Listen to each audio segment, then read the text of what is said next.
This is Blackwell Island, home to one of New York's oldest asylums, where many people with mental disabilities were mistreated and abused.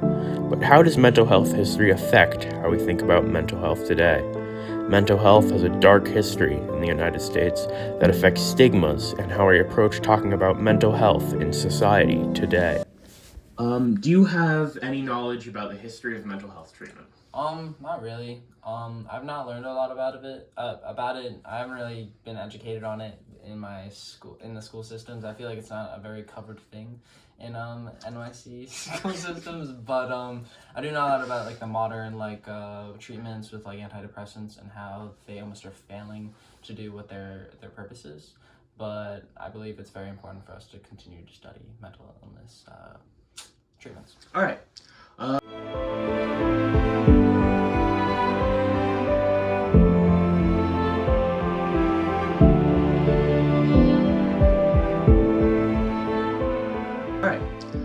What do you think of when you hear the word asylum? Asylum.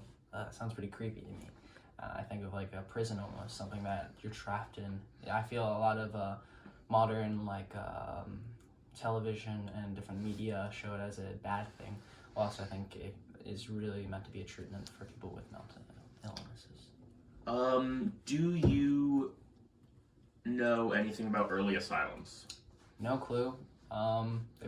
It sounds really creepy. It sounds like a horror movie or something, but no real knowledge.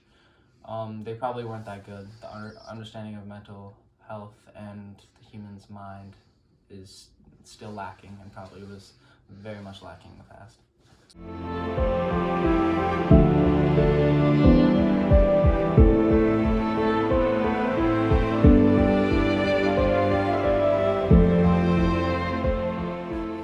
How do you think that mental health history affects how we think about mental health today?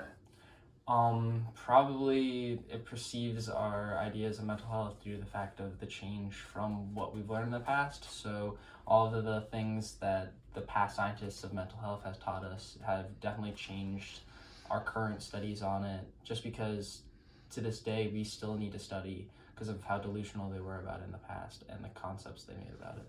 All right. How has our public view of mental health importance grown or evolved over the years? I think it's definitely evolved through the quarantine due to the fact that a lot of children, specifically at our age, have gone through many mental health issues just because of the isolation and many problems. That's also arose in problems with mental health treatments like therapy. Like there's backlist for years now for children therapy, and I think it's become a much bigger problem. I mean, not much bigger, but a much bigger shown problem. We see the problem more in media.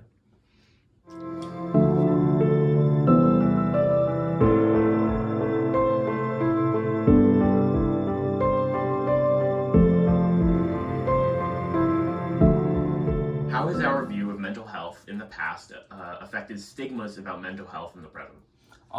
I believe in the past the stigmas about mental health were that it's a bad thing. I mean, obviously a bad thing, but also just like something that should be eradicated, something that should be destroyed, and the treatments should be very harsh, and it shouldn't be something that could happen to someone. It's very rare. But it's also affected current day because it just made our understanding of mental health a completely unknown. We know almost nothing about the human brain and how to treat it, even to this day, making it very difficult to treat those that are truly suffering from mental illnesses. How do you think our treatment of people with addiction has grown or changed in the last 50 years? Greatly. That being good or bad, I think the control of certain drugs have become better. The legalization and terms have become better with certain drugs like marijuana when they realized that it had mental health advantages. It helps with it. And if we continue these studies, we can start to understand and grow our knowledge of how addiction can be solved and helped through mental health practices. All right, great. Thank you. You're welcome, Orrie.